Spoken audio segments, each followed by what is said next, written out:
Right. Hello, everyone. Good to see everyone here again.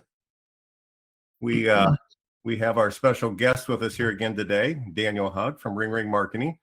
And again, I'm Brent Thomas with a sorry, I keep seeing chats and things. So Brent Thomas with Dead Ringers, and then Mandy's on here as well. She helps us moderate in the back. And if we say anything interesting, she likes to throw polls out and just see what's going on. So what I first want to do is, one, thank everybody as we spent a couple minutes here. Today's webinar on, where was it here? I'm having one of those mornings. You ever have those mornings? It's not morning here. It's 1 o'clock. I'm just having it. But the morning is not the afternoon. Yeah, it's that day. So anyway, it's about making that phone ring, right? As we say, ring, ring makes the phone ring. And then Dead Ringers helps you answer the ring and then hopefully convert it, right? So with that, we had Daniel on, it was a few months ago now. Hard to believe time's gone by that quick. And we got talking, right? So a lot of folks had questions once Daniel was given examples. We even had somebody, I think he challenged him to do a Google search. He might do that again today. And someone wrote in and said, well, hold on. The person that's pulling up in my area is over 60 miles away. What do I do about that? So we thought, what an opportunity as those questions came up. Let's just ask questions. Let's make it a session where Daniel's here. It's improv. The only way we can is just us, just to sit back and ask questions. But we thought it'd be good to have Daniel start with kind of take us back to where he was on the marketing. And then what we'll do too is talk a little bit about, because we like to talk about ourselves. No, it's really everything we want to do is just to educate and pass ideas and thoughts.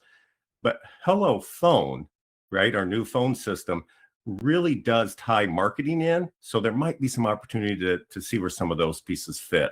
So we'll just kind of see where the conversation goes with everyone. So please definitely use your chat as you hear things going and ask questions. If you have a marketing question of any type that you want to know something or an idea, now's the time. All right. Well, Daniel. Yeah, it's great. Thank you and Mandy and the whole team at Dead Ringers for inviting me back again. I appreciate that. So my name is Daniel Hug, and looking at the attendees, I know many of you, but I don't know everyone. So great to get to know you or see you again, depending on how how long we've been connected. But yeah, the cool thing is with digital marketing is everything that we're going to look at today really can be applied anywhere in the country. So, what we'll do is we'll kind of start off with just a very broad overlook of Google searching. Brent, Mandy, and everyone else on the call, we'd love this to be interactive. So please, put in questions in the chat. I know Brent, we can talk. I don't know if everyone else can talk, but if you have any thoughts, Brent, just, let me know and we'll go back and forth a little bit. But really what's neat, and we kind of uncovered this in our last webinar that we did together. So we have a funnel at Ring Ring Marketing, and I'll share my screen here in just a moment to show you that. And then at the bottom of our funnel is where your phone at the funeral home or your cemetery rings. And then interestingly, that's kind of where Dead Ringers funnel starts. So, we want to make sure that we're connecting, and really the work that we do on digital marketing gives you more at bats. If we were to use a baseball analogy, and the more at bats you get, the better you're gonna do from a numbers perspective, whether that be calls or interments or what have you. So, Brent, if you're okay, I'll share my screen and we can get started. Totally. Okay, let's see here. I was just debating whether we should use the my new and improved funnel. I took yours and created a new one, but I'm just joking. It's fine. That's what we do, right? We take great ideas from others and just repackage them. That's what we've done for years. It's the best way to learn.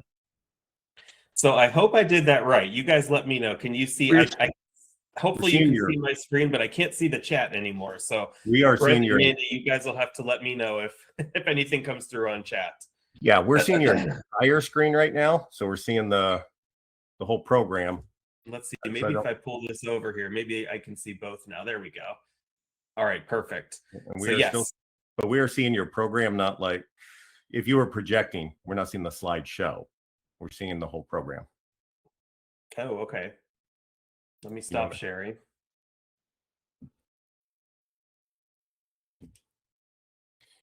Wouldn't it be great if every one of these systems could be the same, right? Between we use Zoho now, right? Because it connects everything between Zoom and Teams and all of them. Everything's different, and they never show in the same places. So Brent, if you meant you could see my whole screen, that's actually okay because I'm going to Yeah. jump back and forth a little bit. Okay, Okay. perfect. So I think we're actually Just wanted okay you to know. because yeah, I wanted to do a little bit of Google searching as well. So I'm okay with this You're if it good. works for you guys. Yep. Yep. All right, perfect. And I do have the chat up over here too. So perfect. I can see everything now. All right, sorry, a little technical preparedness there. All right, so kind of I mentioned the funnel, so let me actually start with that in our presentation here. If any of you have seen a Ring Ring Marketing presentation, whether it be sales or if you're a client that we're already working with, or if you've read Welton's book, I can guarantee you 100% that you've seen this funnel before. I feel like I've seen it, gosh, Brett, maybe I don't know, a million times probably over the years that I've been involved with this company. So we talk about it a lot, but it really applies to a lot of different things. So let me start with this, and then we'll kind of get into like what is digital marketing, kind of at a very high level. How do things appear on Google and things like that. So starting up here at the very top of the funnel is awareness. So what this means is, really letting people know that you exist before they need you. And of course, we're focused on funeral homes, cemeteries, the death care profession here. But interestingly, this can be used in pretty much any industry or vertical that's out there. So of course, the searches that we love are those at need searches, but really up here at the awareness stage, we're looking for people that are interested in learning about your business before they need you. So obviously, in our world, this is great from a pre-need lead generation perspective. It's also great just from a branding perspective too. So letting people know that maybe you've been a part of their community for 100 years, maybe you're second or third or fourth generation. Maybe you're new. Maybe you do things a little bit differently than the quote unquote traditional funeral home in your market. Just gives you a good idea, a good opportunity to tell your story. So some of the things that we focus on at Ring Ring Marketing are display ads and social media marketing. But you'll see the little icons over here. This is great for TV. It's great for radio. Again, if someone sees a television ad for a funeral home, probably I would be willing to bet, and Brent, I don't know, maybe we have some statistics on this, but probably over 99% of those people watching that commercial don't need your services today, but they might tomorrow. So, that's where that branding piece comes in. So then kind of moving down the funnel into this problem aware section. This is where we really shine at Ring Ring Marketing, in my opinion. And these are people who are doing a search because they need you. So I'll give you a couple examples that are not funeral related. If you're sitting in your office or your house or at the funeral home, and all of a sudden it's raining outside and water starts pouring in on your head, you have a leak in your roof. Like, you are problem aware. you're currently getting wet sitting in your office or at your firm. So because of that, you're going to probably go to Google, assuming you have electricity in that situation, and type in roofer near me, maybe someone who can fix a leak in my area, something like that. And then Google will display those results for you. Works the same way with funeral service. You type in funeral home near me, cremation near me, and then you get a list of results.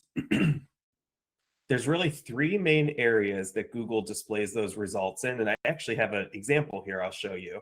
So I noticed we had someone here with us today, at least one person that was in the Chicago area.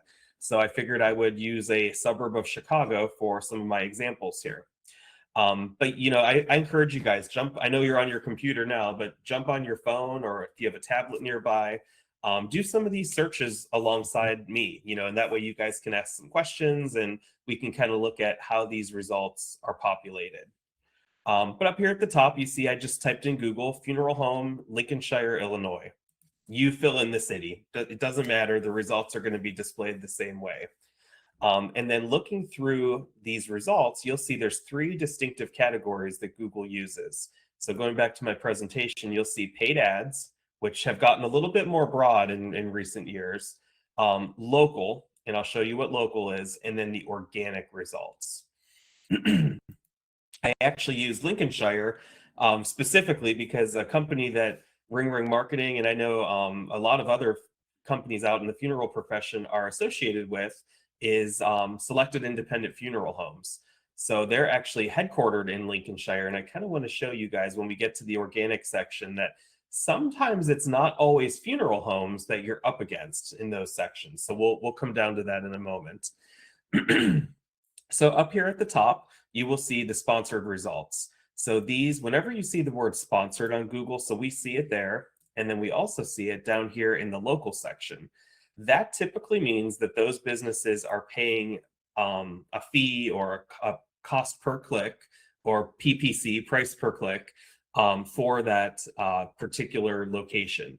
So like just an example, and I don't happen to know either of these businesses, but we have Linden Funerals, and then it's at Demaros Funerals, Funeral and Cremation Services. And there's more. You know, we can click here, and there's a whole host of different businesses that are showing an ad right here. So this is an example of local service ads, which is a little bit of a variation on the traditional Google ads. Essentially, they're putting that out there. What's really cool about Google ads and local service ads, the business actually pays absolutely nothing for that until someone actually interacts with the ad. So like me looking at it right here, it's kind of like free advertising. Imagine you're driving down the expressway and you're looking to the right, looking to the left, and you see billboards. We know that typically in a traditional marketing sense, when people see a billboard like that, they have to pay for that. That company's paying for it. This is a great example where these are actually totally free ads. So in a way, this kind of reverts back to the top of the funnel where we're kind of showing people that awareness, so even if they don't end up clicking on Linden Funerals, for example, they're aware of them. That's branding, and that's an impression is how Google phrases that. So again, no cost until someone actually clicks on it. So that's an example of the paid area. You see, we do have one sponsored result down here too. Colesic Funeral Home, I hope I'm saying that right. Interestingly, they're a little bit further away from where we're searching, not too far, but a little bit further away. But you'll see because they're sponsored, they're paying essentially for that position. They appear at the top. Typically, Google will only show the top 3 results, but you can see in this case, they slipped a 4th one in because it's sponsored.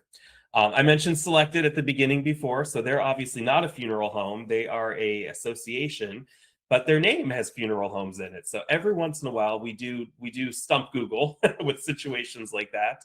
But I had a feeling they may appear there, so I wanted to show you that it's a good reminder that it's not only funeral homes that we're up against sometimes, but there may be other types of businesses too. And then down here, this is the section that you've probably all heard the most about, but might be the most mysterious, if that's the right word. But this is the organic section. Some people refer to it as SEO, search engine optimization, organic. But this kind of takes some of the factors away. Like obviously you can't pay to rank highly in this section like you can with Google Ads and in the local section. This is truly based on how great your website is. Did you tell Google where you're located? Is there a lot of great content on your website? Do you get a lot of links from other sites and things like that? So you can see, and this is a great example of what I mentioned earlier, it's not always other funeral homes that you're up against. So like you can see the top result is Everloved, which I believe is a listing service for funeral homes. Next is Yelp.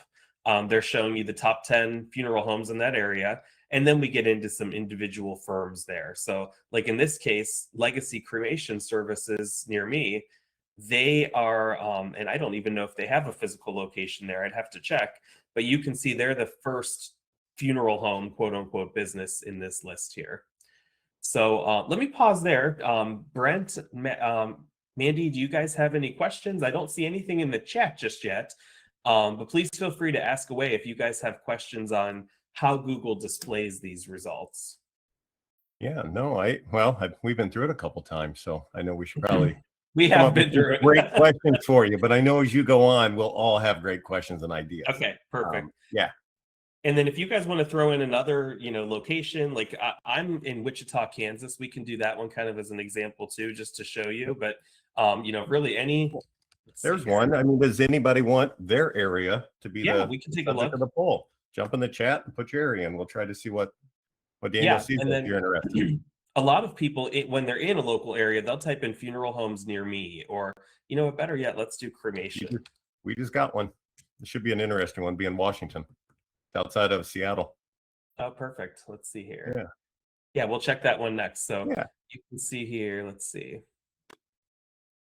Oh, I'll tell you what. So I'm sorry, you guys. I'm logged into my work account here, so it's showing me some results from from other things there. I'm sorry about that. Let me do this. Let me actually hop over into the guest mode here. Let's hop over here. So I've got Dallas brought up. So this won't take my current location or anything. Let's try SeaTac here. So we'll do Seattle first. Funeral homes in Seattle, Washington. Let's see what it shows us here.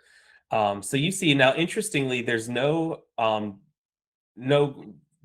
in the paid section is probably the way I want to word that. And it could be because I'm sitting in Kansas doing these searches. So a smart business probably isn't going to advertise here because guess what? I'm probably not going to choose them, because I'm halfway across the country. But yeah, so you can see there's nothing in the paid section. Now, if you're sitting in Washington doing this search, you may have different results than what I'm showing here. But yeah, just kind of following down the rest. So since there's nothing in the paid section, you can see that it goes right to the Google local section where it recommends the top 3 businesses that Google identifies as the best funeral home in Seattle. And we can look at Tacoma here in a second. And then obviously then it moves into that organic section, which is everyone's favorite, but the hardest to get to. There's a group of people out there, Brent, called, I call them savvy searchers. So essentially they know how Google works. It's a small group. I mean, I would think that several of us on this call are probably considered savvy searchers, where you get the way that Google collects money per click and things like that. Some people immediately hop right down to this. This is always going to be where you're going to get your most, I don't want to say the most clicks, but probably the most activity in this section. But when people do lose someone, sometimes their decision making is a little bit clouded because they have an immediate problem that needs to be taken care of. So that's where they get influenced by some of this a little bit. You try Tacoma here real quick, and then we'll jump back over to the I would say presentation. I know Randy put in SeaTac, and we already they already popped up in the second part. So, oh, perfect. That's great. Yeah. Maybe not that location, but one of the locations. I'm trying to figure out. So yeah, so we'll go back over here. So that would be the problem aware. And in this presentation, we do have some examples too of what local searches look like, pay-per-click, etc. Basically what we just looked at in real time. Moving down the list, so let's just say hypothetically, someone found you on Google. They clicked either on your paid ad, your local, or your organic listing. So one way or another, they found you. So then the next thing is they get into an evaluation phase where they're on your website. So this is where we want to make sure that your website is top-notch. So at Ring Ring Marketing, we work with just about every website provider out there, so I don't even want to name them because I'm afraid I'll miss one. But in the funeral profession, we try to work with everyone, and everyone works with us too. So we try to keep that door as open as possible. But once they're on your website, there is quite a few things that we want to make sure that they're finding. So let me actually bring up, and this is actually a client that I work with at Ring Ring Marketing. They happen to use a Tukios website. But I like to show this one as an example because they really have done, the owner of this firm has done a lot to optimize her website over the last, I've been working with her now for about a year, but even before that, they've really worked hard to optimize this website. Just kind of looking very high level, some things that might be a benefit on the website. And keep in mind, this happens to be a Tukios website, but any website provider, these are the things that that we look for at Ring Ring Marketing when we're onboarding a new client. So always up here in the top right corner, you always want to have your call to action. So, you can see their call to action is please call 24/7 with any questions or if you have an immediate need. And then there's a link for their phone number. Whether it's the desktop site or even more importantly, the mobile site, that should always be the very first thing they see in the upper right-hand corner. So, free piece of advice, which we love to do at Ring Ring Marketing, always make sure that's up there. If you look at any study that's done of kind of the heat maps of the website, where people's eyes go, where their mouse goes, if it's a traditional PC, always up here in the upper right is always that hot spot. So moving on down, and by the way, random question, does anyone know, and maybe we could even create a poll on this, does anyone know what percentage of web traffic is done on mobile these days? And I'll tell you what, I even hate to ask that question because I see the number increasing every single month, but we'll give a range. So like within 10%, does anyone know what percentage of total web traffic is mobile these days? Randy, 90? Pretty close.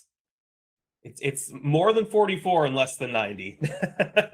And again, I think it depends on where you look because I've seen a lot of different numbers. But I'll just tell you, it's usually somewhere about 70, 75%. Sometimes higher, sometimes lower, depending where you look. But so basically, even if it's 70%, 7 out of every 10 people who are on your website are doing so from a tablet or a mobile phone. So, it's interesting because these presentations are always done from a laptop or a computer on a desktop website, and we make so many optimizations there. It's really great to be able to do that from a mobile device. Yep. Little free tip for you. If you are using a desktop and you ever are curious what your website looks like mobile, if you go to your keyboard and hit F12 up at the top there, it will actually take you into this crazy looking screen, and you can do this on any website. And then what you can do is you can click right here, if you see where my mouse is, and you can actually choose. So like you can see right here where it says dimensions responsive, you can choose a device and see exactly what your website would look like on that device. So, and then typically a good rule of thumb, after you do that, you do want to hit refresh just to make sure it pops up a little more clearly there. So again, just kind of a little cheat code that we use sometimes at Ring Ring Marketing when we're doing presentations or optimizing. And then on a mobile, you can see we have this little green call button here. So again, the key is once they're on your website, we need to make it super easy for them to call you guys. So just a little free piece of advice there. Let me refresh this again. Hey, that was learning. I grabbed that one. That's all right. Good. Yeah, someone yeah. taught me that one a while ago, and I'm like, oh wow, I never really thought about that. Yeah. All right, I've got another quiz question for you guys, and this number may shock you. And we'll do this one in 5% increments because I do know this exact answer. But we were talking a lot about search before, and of course, everyone in this room probably knows Google is the most used search engine out there. What percentage of all searches are done on Google? And keep in mind, Google has competitors, just like you all do in your local markets. So there's Google, there's Yahoo, DuckDuckGo. Gosh, help me out, you guys. Bing, I know, is one. And there's several. Believe it or not, people still go to AOL.com to do research sometimes. But the number, it's a big number. So I see some numbers up in the 90s. You guys are pretty close. It's not quite 95%. We want to get one more guess in there. And again, you may find different answers depending where you look, but the number that I see is about 92% of all searches are completed on Google. So whether you're searching from your desktop, your cell phone, your tablet, it's a big number, you guys. Next was... I was gonna say, think about it. Today, you even just think about it, you're like, well, just Google it, right? So it's even become the verb to do it, let alone just the place to go. Yeah, makes sense. Yeah, next was Bing, and I think Bing had about 4 or 5% market share, and then everything else is kind of in that remaining, 3-4% of that number. Yeah. Wow. We do run Bing ads. So like everything we talked about on Google here a moment ago, we do also offer Bing ads at Ring Ring Marketing, and some firms find great success with it. The nice part is it's a lot cheaper because there's less competitors using it, there's less people searching. And typically the demographic for people who would be calling into a funeral home could potentially be more likely to use Bing. So there are other, it's not all Google, but we know Google is the market leader for sure. So yeah, so just moving along here. So website, and if any of you have individual questions about your website, please reach out. We'd love to help you guys out. I do know that Tukios, we work a lot with them, and they provide some really good templates that we can use, and then of course we work to help optimize those as well. So, but yeah, keep that in mind that the website is kind of the evaluation stage. Also, too, I'm going to jump down to the online reviews. We have that listed in decisions, but I also think that belongs in evaluation as well. Because as people are evaluating whether they want to get to your website, they're looking at your reviews on Google. Maybe not reading each one individually, but they're looking and saying, oh, wow, Gaffney has 4.9 stars, 121. But look at Mountain View. They've got over 500 reviews.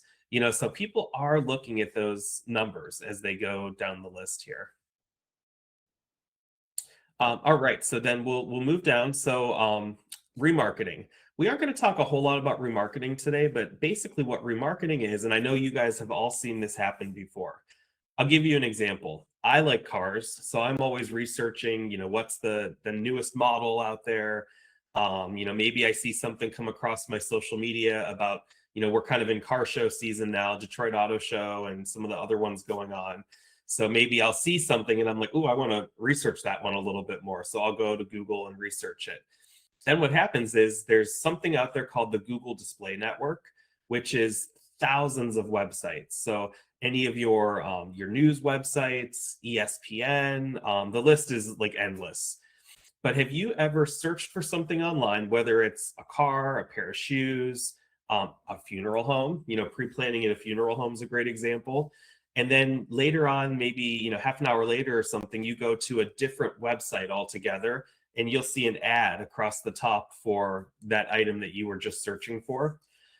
That's called remarketing, and it can be done on Facebook. It can be done on Google, and it can also be done on those Google display networks.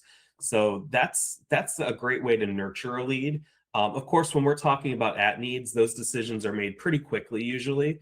But maybe we're in a situation where their loved one is in hospice care, or we have a little bit of time to make a decision. Whether even if it's just a few hours or a day, it doesn't have to be made instantly. It does give you a chance to reappear in front of that family at least one time. And then moving down the list, we talked a little bit about online reviews already. And then also another thing too is, and whether it's with Ring Ring Marketing or other companies also offer this service, I wouldn't be afraid to make sure that you're streaming your reviews on your website. In the event that someone missed them when they were doing that research and finding you on Google, it's great to have them on your website too. So this is an example of our review tool. But just know that there are other options out there, but this streaming those reviews to your website makes a lot of sense. Also, most websites have a testimonials page too. So the way we have the website set up for our clients is we actually stream those reviews directly on here. But I know a lot of firms will actually list testimonials they receive from families. So just keep that in mind as well, that is important for people to see that social proof. This is where Brent comes in and Dead Ringers. But so at the end of this funnel, the most important two steps for any small business owner are to get that call. So, people have done their research, and keep in mind, this whole funnel may only take 60 seconds sometimes, or 30 seconds. People who are in an at-need situation typically make decisions pretty quickly because they have to. So, they get to the end of the funnel and they call you. They may only call one or two or three funeral homes. So at the end of our funnel is kind of where the beginning of Brent's funnel starts. So I don't know, Brent, if you want to chime in and talk a little bit about that, or I can keep going on digital marketing. You let me know. No, well, you've said it, and I've got a couple questions. So you keep that screen up where you are, because I think that's Okay, the point. perfect. And so, and I think everyone here understands it, but what we've done to that funnel is realized we don't get to, as you see, to appointment without that phone call. And that's because it's a highly emotional situation that's occurring, right? It's stressful. And human nature want to talk to another human. And we could sit back and say, well, it's going to change. But the last research, even 70% of Gen Z said in high stress situations, high emotion, they still want to talk direct to a human. So I don't think any of us fully see that phone call coming away, but going away, but we don't get the appointment without a phone call, whether That's it's true. pre-need or at need. So that's where we really need to focus on that piece. But what we've realized, and I'm learning a ton more ourselves as we go, because HelloPhone, while we put it into play, really just to help with the CX, it comes with so many marketing features that we're starting to just really dive into to understand more of ourselves. But what I thought it'd be fun to do is ask about dynamic numbers. I was going to see if Mandy wanted to put a poll out, or we can just keep asking questions. It doesn't matter. And Mandy, if just see let's do that. Let's stay on the chat. It's been more interactive that way. Yeah, I like it. Yeah. Have any of you used a dynamic number or know what a dynamic number is? Or maybe a virtual number? You might have heard it as either one. And then, yeah. Okay. We got to know and see if then Daniel can help us maybe explain a little more. Yeah, so in Brent, I want to make sure that I'm explaining this kind of how HelloPhone works, but Yeah. I'll give you guys an example, and Brent, I'll let you elaborate a little bit more. But Yep. Dynamic numbers are great. So one of the things that they do is it gives you more information about where that call is coming from. So I'll give you guys an example. I had mentioned billboards before. And this was maybe more of a business practice years ago than it is now, but the concept is still the same. So maybe on the billboard, they have an advertisement for your funeral home, and I think about even here in my area, I see a lot of billboards for funeral homes, but maybe that phone number is what's called a dynamic number, where it's not your traditional funeral home phone number, but it's a variation of it. And that way, when someone dials that, we as a marketing agency, we can tell exactly that call came as a result of that billboard.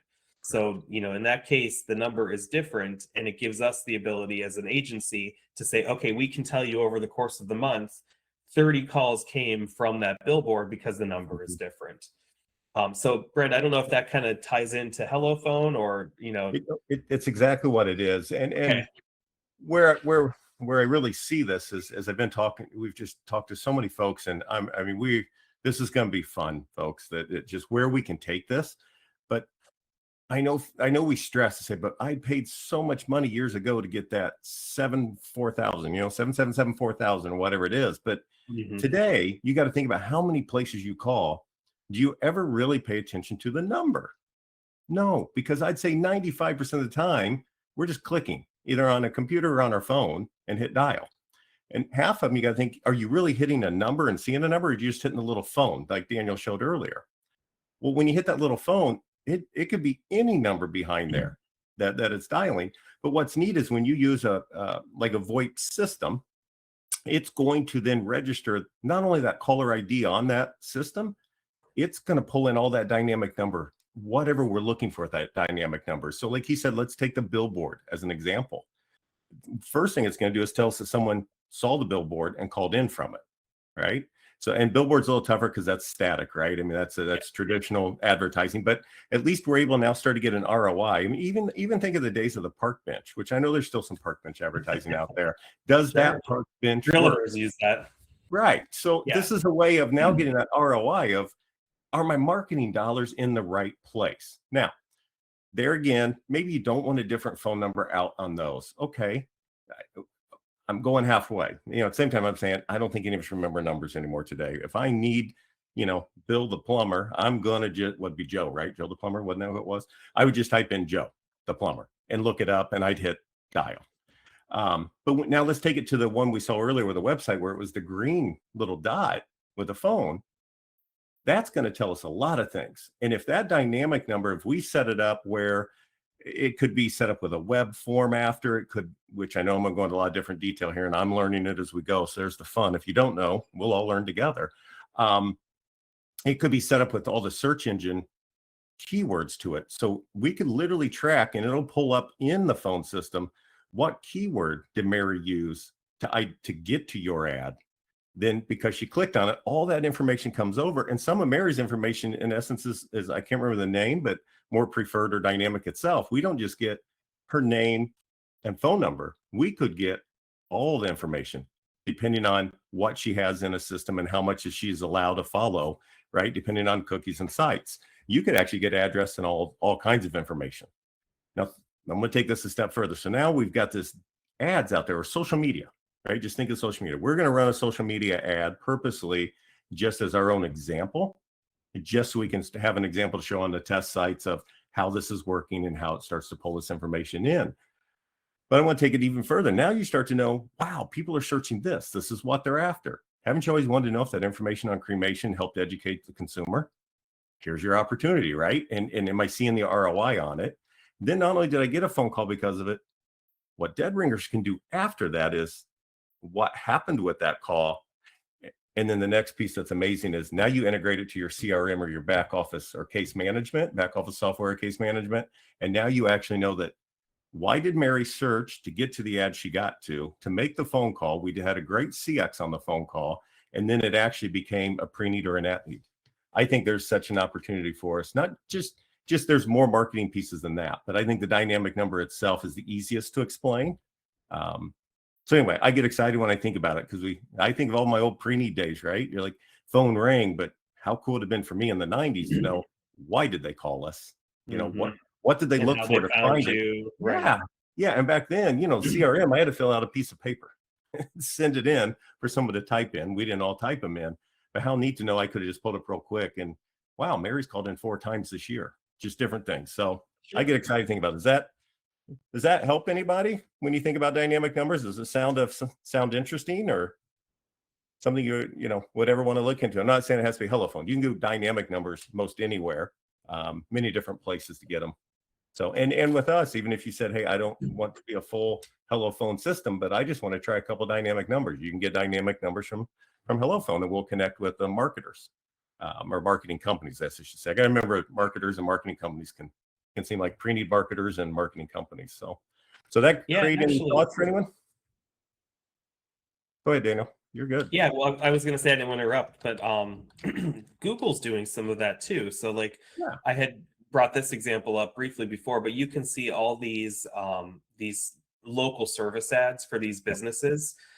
Interestingly, these phone numbers, for the most part, are all going to be dynamic because the way that Google local service ads works, and I'll kind of give you a quick overview of that, is you only pay for a lead that turns into, or I should say, you only end up paying for a lead. So traditional Google ads, if you pay per click. On local service ads, you pay by the lead. So these phone numbers typically are all going to be dynamic because then what Google does is they actually listen to the calls from this channel and Google's AI bots, and then we have the ability to go in and rate the leads. But Google's AI determines if that call was a lead, and if it was, they charge the business, and if it was not a lead, then they typically don't charge. But I know a lot of business owners can be a little apprehensive about that sometimes because it does change your phone number for each caller. So that's that dynamic search or that dynamic phone number that Brent was talking about. But it gives us ability to say, yes, we know that came in as a local service ad. We have the ability to record that call, and it lets the caller know this call may be monitored or recorded, when they dial in. Yep. And most people hear it and don't think about it anyways. And then it gives the business owner the ability to listen to the calls and also determine, was Google's AI correct in saying that was or wasn't the lead? Yeah, I was going to tell you real quick had a soft whisper the other day, which is what's that called? That's what that's called, right? When it says your call may be monitored for training purposes or et cetera. It was a funeral home and they already had the system set up. It was perfect, but it said, in an effort to continue to offer the highest quality of service, your call may be monitored or recorded. I was like, okay, there's a learning. I think we can use that one more in the profession. I like that. Yeah. Yeah, I do too. It's just classy, right? It doesn't say a phone system from like a call service room or a call center. So I thought that was neat. Yeah, and the other thing, suggestion that I learned from someone already, this is where we just keep talking from everybody, but they said, well, that's why you get 3 or 4 different dynamic numbers. You just keep them. And and if you're on a VoIP type system, it's like $5 a line a month.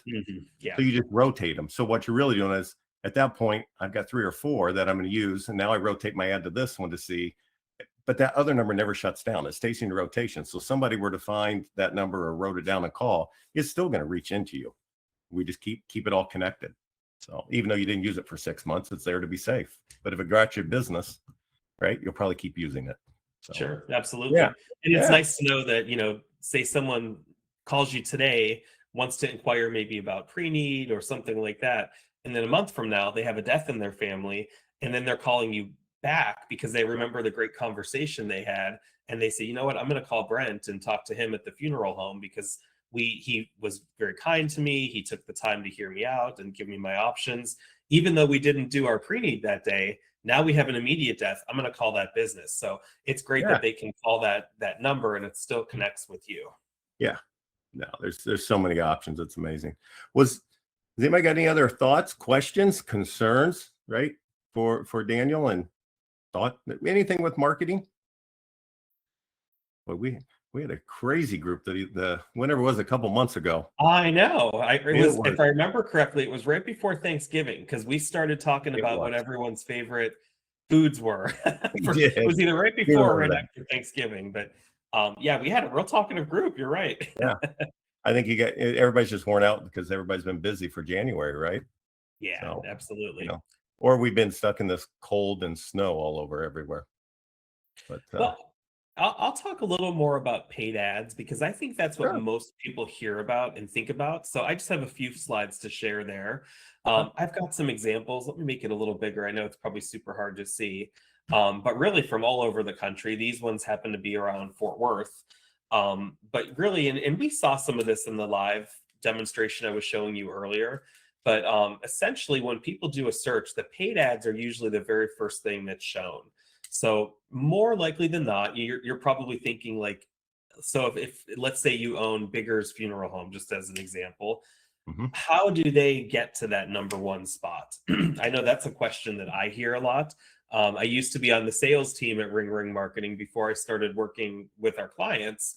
And when I was on the sales team, that's one of the largest opportunities I heard from prospective clients is they'd say, hey, when I do a Google search, I'm number 5 in the rankings. How do I get to number 1? So the easiest and usually most cost-effective way to get to the top is through Google Ads, because the Google Ads are typically, not always, Google does like to change it up sometimes, but typically it's going to be up towards the top of the page. So let me tell you a little bit more about Google Ads and how you get there. So a couple different ways to get to that point is through geography. So this is just, again, an example, but there's several different ways that we can target the right group of people. So for example, let's say that this is your location right here, just south of Scottsdale, Arizona. And then, so what this example shows is a radius. So we say, okay, we're going to go 7 miles around this location. And then if anyone is in that zone and they're doing an eligible search that we're bidding on, your Google ad will show, assuming there's budget available. There always has to be budget available to show those ads. We do radius searches in some cases, not all the time, because there are a lot of factors at play. I'll give you guys an example. I mentioned before I was in Kansas. So going up to Kansas City is a great example. With funeral service, for whatever reason, consumers do not like to cross state lines. Consumers do not like to go over large bodies of water. And then, families typically like to stay pretty close to home for funeral service. So like Kansas City is a great example where if you're, let's say, on the Kansas side in one of the suburban areas and you do a radius, half of your radius is going to be in a different state. And yeah, you'll of course be able to pick up some additional families that way. But is the extra cost worth that? Like, so we measure things like conversion rates and things like that. So basically, every time someone clicks on your ad, does that click yield a phone call, or does that click yield maybe they fill out a contact us form on your website? So again, radiuses work well in some cases, but typically if you're going over, like even in this example, and I don't know the Phoenix market that well, but you can see there's a river going right through town here. Again, I don't know this area, but my history tells me that some people maybe up in the Scottsdale area don't want to cross the river and go down into Tempe or Mesa. So it's interesting human behavior sometimes. If that was the case, I would probably recommend looking at zip codes or city names instead. So again, if your firm is located here and maybe your typical service area is the upper half of this circle here, we can actually go as granular as putting in zip codes and where you're marketing to some zip codes and not others. So that's usually a good strategy to make sure we're showing your ad to the right people. And some of the maps that we have for our clients at Ring Ring Marketing, they're really interesting to look at because, you know, certain firms maybe serve a certain religious group, or maybe they serve a certain ethnic group. So, you know, we can be very targeted with where your ad shows. Another really cool thing about Google Ads is it allows you to expand your your service area. So let's just say, and I know everyone wants to grow their market share. That's one thing that we hear a lot in the funeral profession. And we know, you know, even if you're doing the same number of calls every single year, cremation is going up. The cremation rate is always increasing. So if you're doing the same number of calls in 2026 that you did in 2024 or 2023, you're probably making less revenue because more of those families are going to be choosing cremation. So you always have to be growing and expanding your market share. So like just as an example, let's say that maybe this particular firm wants to grow their market share way up here in the upper right-hand corner of this map. Google Ads is actually a really good way to do that. And Brent, you might remember, we actually had this question when we met last. We did. Someone was doing a Google search, and let's just hypothetically say they were here, and their competitor from way over here was showing up as the top result. Yeah. And that's exactly what we're talking about. So this guy up here, this guy or gal was created a Google ad that was showing in this area because they were trying to steal market share from this business. So Google Ads not only is it a way to capture calls in your core service area, but also expanding it out a little bit too. And then the way that the leads come in, it depends on several different factors. So one of them is budget. So it used to be, you know, 5, 6, 7 years ago, we said, unless you were in a super large market like New York or LA or Chicago, $20 a day was always our recommendation. So $20 a day turns into $600 a month. Well, like everything else in the world, things have gotten expensive, including the average search cost, the average cost per click on Google. So, you know, maybe in a market like I'm in Wichita, $20, $30 a day would probably still be a great budget. But if you're in a bigger market, like even, you know, Brent, I know you're around Indianapolis. Yep. Even in Indianapolis, I don't think $20 to $30 is going to get you as far as it used to. And the math is really simple, you guys. So like in your area, let's just say hypothetically, your average cost per click, maybe 5 years ago, it was $4 per click, but maybe now it's $8 per click. So if you're running a $20 per day budget and the average cost per click is $8, you're probably only going to get 2 to maybe 3 clicks in a day. You know, so obviously let's even go high and say 3 clicks a day times 30 days in a month. That's only 90 opportunities to talk to someone over the phone and, you know, have them call your business. Yep. So by increasing your budget, that's just another way to get more phone calls coming in for you. So budget's a big one. Market demand, how many people are searching? I would also say the size of the market too. Each market size is different. Some markets skew a little bit younger, some are a little bit older. So, you know, obviously those are all factors at play as well. I have a client that I work with in the suburbs of Los Angeles, and his firm serves the Korean community. Interestingly, he wanted to expand into some areas where he knew there was a large Korean population. That population, after doing some research, we learned the average age was only in the 30s for that population. So there was not a big group of older people living there. So, that's just, we went really kind of down the road of doing some research and making sure that he was investing in the right areas. And sure enough, we actually found an area that had a older Korean demographic that he was able to target by zip code. And we're seeing some great results there. So again, getting really granular, looking at that data. Yeah. Ad performance, that's an important one because even if your ad is out there, we want to make sure it's performing. So we have the ability to see, what your conversions are, what your conversion rate is, click-through rate, and some different things like that. Competition. Sometimes it's not just about what you're doing at your business, but it's about what the others are doing. So let's just say you were Hughes Family Tribute Center right here. It's great. They're showing up in the top 3, but if there was no competitors on here, it would be even better because then they'd be in the number 1 spot every single time. But of course, we know that's not how the world works, and you always are going to have competitors on here. So we can, of course, impact what you're doing, but we also have to watch what your competitors are doing very closely as well. You do have a question when you get to it. Yeah, I see that. Where do you go to look at demographic information? There's actually a lot of different places you can go. So if you're ever curious what populations are and things like that, it's probably not the most accurate site, but I actually go to Wikipedia for that. I find that if you put in a city or a metropolitan area, it gives you a lot of good population data. I've actually gotten pretty lazy lately, and I've just been asking ChatGPT. So you can ask it a lot of questions. So I'll give you an example. When we were doing the research on the Korean demographics, we would put in a zip code and say, what percentage of the population is, in our case, we were looking for Korean heritage, but you could put in anything. And ChatGPT will give you the answer. Yeah. And then you could say, can you help me break that down into different age ranges and things like that?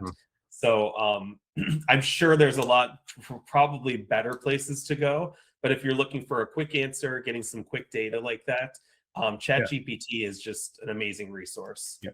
And I know to mention this, so on the pre-need side, right, because my years at Homesteaders, they do have, it works with the U.S. Census and Experian and its multitude, but you can literally break it down to that lifestyle at that age and an income range.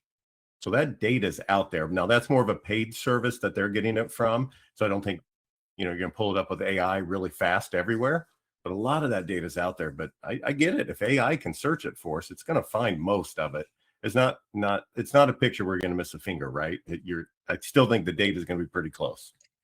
Yeah. And, I'll just show you real quick an example here. So let's say,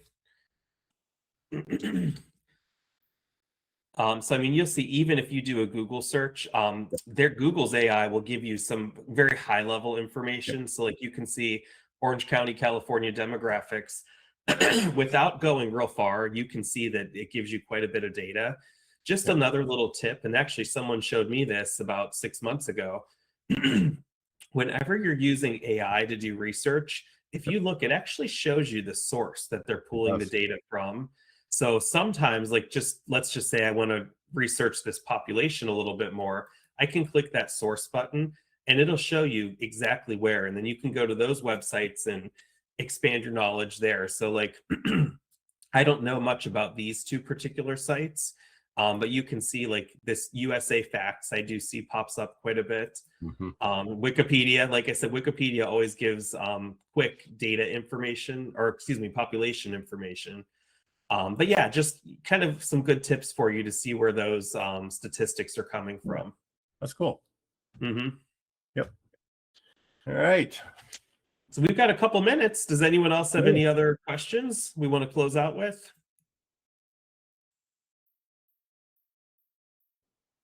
All right. Well, I'm going to start to share for our next webinar. We want to thank Daniel. Appreciate it, Daniel.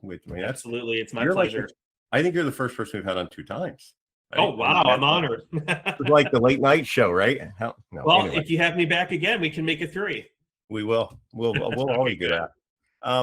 Want to let everybody know so our webinar it's going to move a little next month on the dates, but it's going to be with Garfield Refining. So for those of you, if you have any questions on cremation recycling. I've got to know them over the years. I heard a conversation recently and it just kind of piqued my interest as well. So we reached out and others said, yeah, we'd like to hear about it. So they're going to join us here in March. I think it's March 24th. So we're changing the date by a week. Figured you wouldn't mind, or you weren't telling us if you had to be that structured. But the thing I'll say about that was interesting. The price of gold has changed so much recently. And then because of cryptocurrency and the way the banks are handling it, not everybody's getting the amount of funding they need to buy enough gold in places, right? And because you also have other stockpiling it. So anyway, what the long and the short is, if you're working with someone, any reason that they can't take your gold right now, a great reason to find someone. And I know Garfield Refining, they were answering that challenge. And then the other one was, if you haven't seen your prices go up a lot in the past year, you should probably check that. Those are the things I didn't think about because I've always wanted to know more about it, and it came up. So we thought we're going to have Taylor, and I think Don Winsett will be on as well. They're going to come and we'll just learn about cremation refining for anybody who wants to know more about it. It doesn't have anything to do with Dead Ringers other than we wanted to share some cool information that we were hearing from others. So I don't see anything else jumping in here for us, Daniel. I think we exhausted them for today.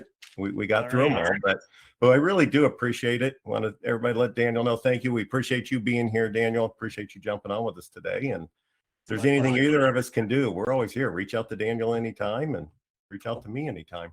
And then there's always Mandy too. You can reach out to